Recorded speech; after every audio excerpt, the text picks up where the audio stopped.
नमस्कार दोस्तों, स्वागत करता हूं मेरे YouTube चैनल पर। दोस्तों, रेलवेज़ ने हाल ही में जो नोटिफिकेशन जारी किया है आरआरबी ग्रुप डी के लिए, उनकी जो एप्लीकेशन जो आवेदन करने की तारीख नज़दीक आ रही है 30 जनवरी 2025 से लेकर 22 फरवरी 2025 तक आप ऑनलाइन आवेदन कर सकते हैं। मतलब कम से कम आपके पास 30 से 35 दिनों का अभी भी टाइम है।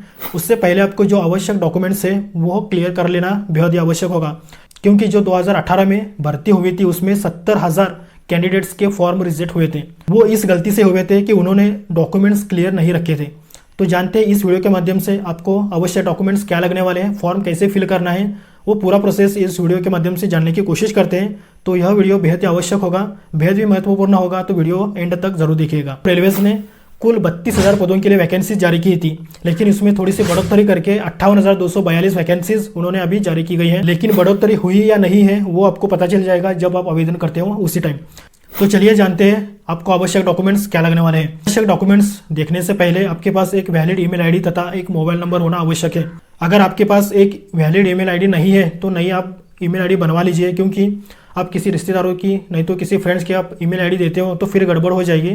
तो एक फ्रेश ईमेल आईडी आपके पास होना बेहद ही आवश्यक होगा। और उसके बाद मोबाइल नंबर, जो रेगुलर मोबाइल नंबर आप यूज़ करते हैं वही नंबर आपको देना होगा, लेकिन वो नंबर आपके आधार कार्ड पर होना आवश्यक होगा। आपके आधार कार्ड पर किसी दूसरे का नंबर हो, जैसे कि आपके पापा का नंबर, मम्मी का नंबर हो, तो उसे चेंज करें। किसी भी साइबर कैफ़े में जाकर उसे चेंज करें। 1 हफ्ते का टाइम लग सकता है, उसे चेंज करें।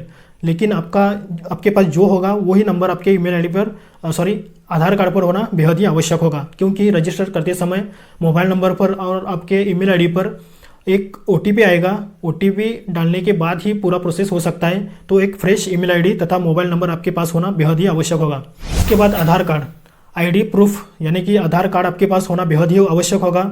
और आधार कार्ड पर जो नाम होगा वो सही स्पेलिंग के साथ ही लिखा होना आवश्यक होगा। जैसे कि 10th मार्कशीट पर जो आपका नाम होगा वो ही नाम आपके आधार कार्ड पर होना बेहद आवश्यक है। मतलब आपका नाम, आपकी जन्म तिथि, आपका पापा का नाम, आपका मम्मी का नाम, वो ही होना बेहद आवश्यक है। ज़रा भी स्पेलिंग मिस्टेक हो तो जाकर उसे अपडेट करें।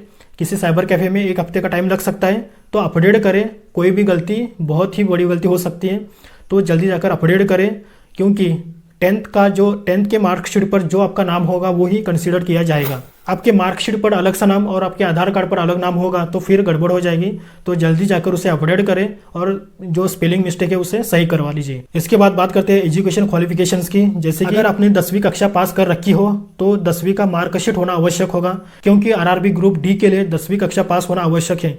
तो इसका मार्कशीट आपके पास होना आवश्यक होगा, वो भी 22 फरवरी के पहले वाला चाहिए। अगर बाद में आता है तो वो नहीं चलने वाला है। 22 फरवरी के पहले वाला आपके पास मार्कशीट होना आवश्यक होगा।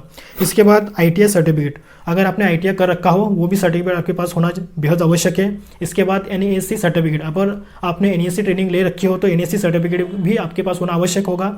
वो भी 22 फरवरी के पहले वाला आपके पास है तो ही आपका कंसिडर किया जाएगा। अब बात आती है फोटोग्राफ और सिग्नेचर की।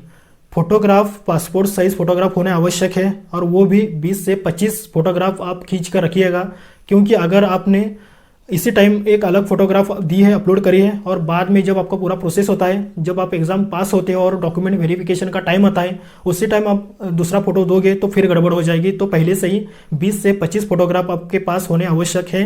जैसे ही नोटिफिकेशन में जो पॉइंट्स दिए गए हैं उसी के आधार पर ही आपको फोटोग्राफ खींचने हैं। जैसे कि बैकग्राउंड अगर उन्होंने बताया होगा कि व्हाइट ही रखना है तो व्हाइट बैकग्राउंड वाला ही फोटो आपको खींच लेना है। अगर उन्होंने बताया होगा कि येलो बैकग्राउंड का ही फोटो अपलोड करें तो आपके जो फोटो का बैकग्राउंड होगा वो येलो ही होगा।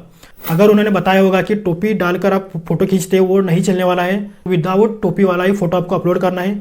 चश्मा अगर बताया है तो चश्मा निकाल कर ही आपको फोटो खींचना है, वही फोटो आपको अपलोड कर लेना है। इसके बाद फोटोग्राफ और सिग्नेचर उनकी बताई हुई साइज में ही आपको अपलोड करना है, उसी डायमेंशन में ही आपको अपलोड करना बेहद ही आवश्यक होगा। ऐसा नहीं करोगे तो फिर भी आपका फॉर्म रिजेक्ट होने की चांसेस बढ़ सकते हैं। अगर आपको यह डॉक्यूमेंट्स अच्छे से अपलोड करना नहीं आता है तो किसी साइबर वाले की मदद से ये पूरा डॉक्यूमेंट्स आप अपलोड कर सकते हैं। इसके बाद बात आती है कैटेगरी सर्टिफिकेट की।